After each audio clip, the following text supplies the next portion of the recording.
Assalamualaikum warahmatullahi wabarakatuh. Kembali lagi bersama kami di Rumor Sejuk Podcast Mandua Pesisir Selatan.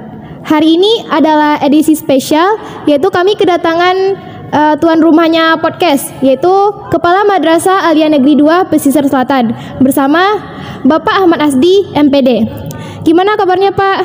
Alhamdulillah sehat. Dengar-dengar tadi Bapak melakukan sidak ke asrama. Gimana Pak? Asrama bersih nggak? Alhamdulillah tadi kita memang melaksanakan suatu kegiatan yang yang mendadak dalam rangka peningkatan ketertiban, kebersihan, kenyamanan dari siswi-siswi kita yang tinggal di asrama. Tapi tadi setelah kita turun ke asrama melakukan sidak luar biasa. Kami atas nama Kepala Madrasah Aliyah Negeri 2 Pesisir Selatan mengucapkan terima kasih banyak kepada, pertama tentunya kepada Ustazah Nia dan Ustazah Siti yang telah mengkondisikan bagaimana kebersihan, kenyamanan yang telah tadi kita lihat secara langsung dari seluruh kamar-kamar yang ada di asrama. Luar biasa. Saya salut, memberikan jempol yang luar biasa kepada asrama Putri Mandua Pesisir Selatan. Tentunya tidak akan pernah terlepas dari kerjasama dari ustazahnya dengan presidennya juga, dan juga tentunya Nanda yang jadi presidennya. Kerja keras sangat dibutuhkan, semangat yang luar biasa sangat dibutuhkan bagaimana tetap menggenjot dari berbagai sisi asrama Putri Mandua Pesisir Selatan. Dari segi kebersihan, dari segi kerapian, saya berikan jempol kepada, tentunya kepada seluruh penghuni asrama, itulah bahasanya penghuni asrama yang terdiri dari siswi kita, kemudian ustazahnya di bawah koordinasi, tentunya di bawah koordinasinya dengan Mandua Pesisir Selatan secara umum. Sekali lagi terima kasih banyak kepada asrama Putri Mandua Pesisir Selatan. Saya yakin dari kondisi yang kita lihat tadi luar biasa. Kerapian, kebersihan yang telah kita mulai dari kamarnya, seluruh kamar kita cek tadi, seluruh kamar kita cek, kemudian seluruh WC-nya juga kita cek, kemudian sarana prasarana apa yang masih kurang di asrama itu juga kita catat, kan suatu catatan.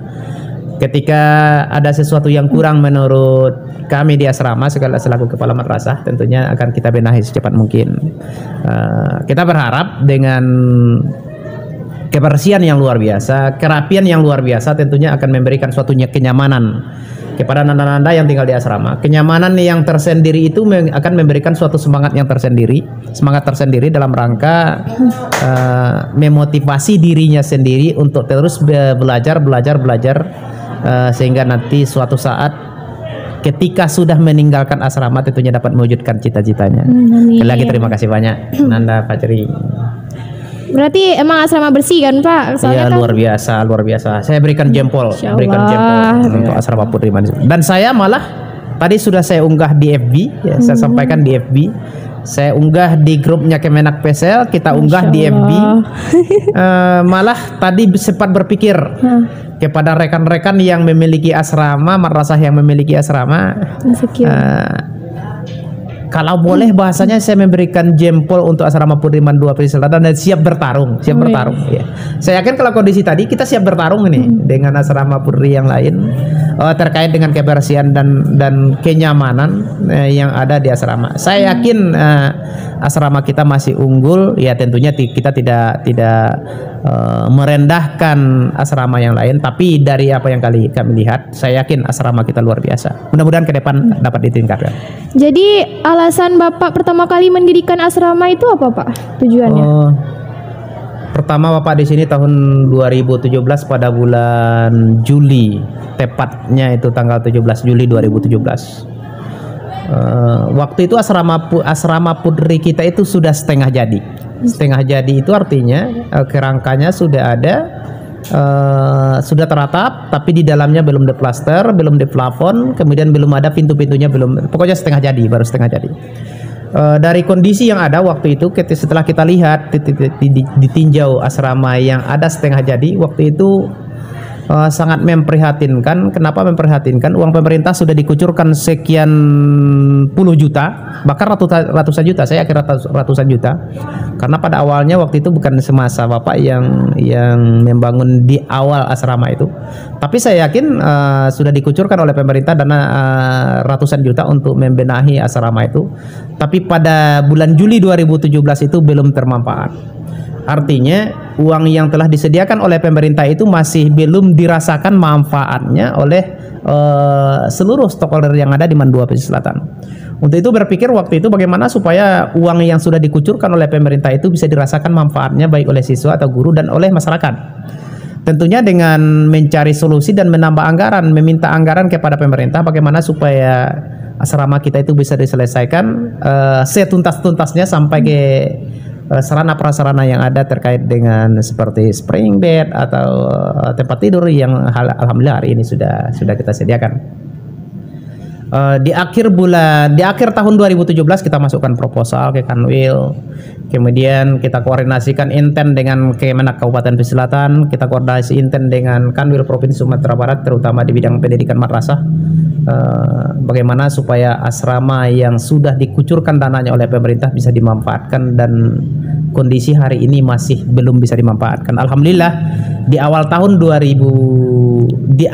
tahun 2017 cepat prosesnya. Akhir tahun 2017 pada bulan November alhamdulillah kita diberikan suntikan dana untuk menyelesaikan asrama. Kemudian sampai diberikan suntikan dana memang melalui perjuangan yang sangat luar biasa. Kita sampai koordinasi ke pusat ya, koordinasi ke pusat untuk mendapatkan anggaran itu. Alhamdulillah kita diberikan suntikan dana dan bisa menyelesaikan asrama tersebut lengkap dengan sarana prasarana seperti yang kita lihat hari ini. Hanya sejarah yang luar biasa. Kita berharap memang kenapa kita giat meminta anggaran untuk untuk memfungsikan asrama kita itu karena kami yakin sebagai kepala madrasah saya yakin bahwasanya ketika anak itu diisolasi di asrama, diterpa dengan berbagai macam kegiatan, saya yakin anak-anak yang tinggal di asrama itu nantinya akan menjadi orang-orang hebat. Amin. Karena sudah terbiasa disiplin, baik ibadahnya ataupun cara belajarnya sudah biasa disiplin. Makanya saya berambisi untuk menjadikan asrama itu menjadi asrama. Kalau bahasa saya sehari-hari, anak-anak yang tinggal di asrama itu adalah bunganya Mandua Pesisir Selatan, kan seperti itu. Yep. Oke, Nandang. Kalau masalah perekrutan siswi asrama Pak, pas awal itu emang udah ada yang mau masuk asrama Pak?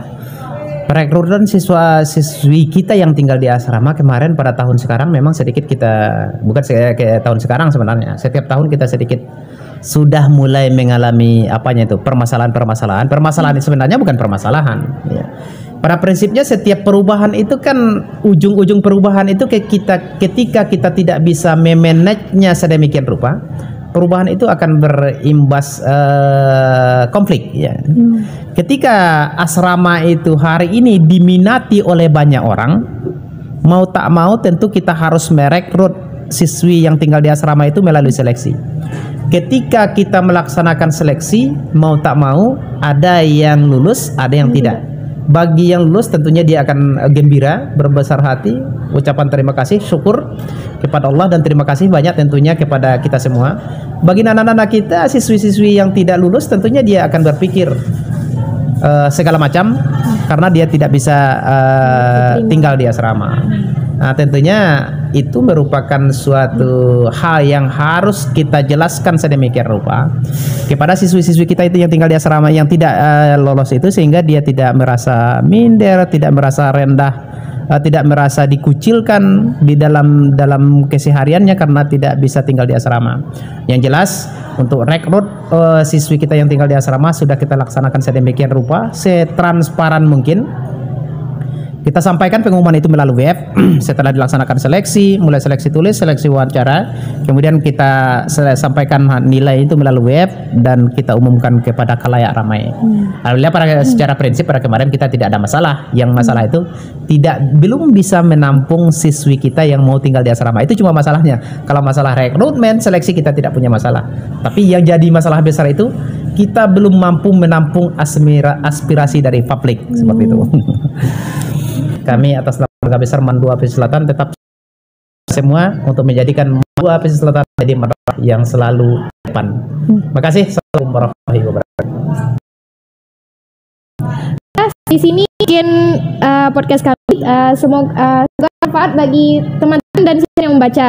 Dan selamat menyaksikan untuk podcast selanjutnya dari Mandua Selatan. Saya tutup dengan wabillahi taufiq. Assalamualaikum warahmatullahi wabarakatuh. Waalaikumsalam warahmatullahi wabarakatuh.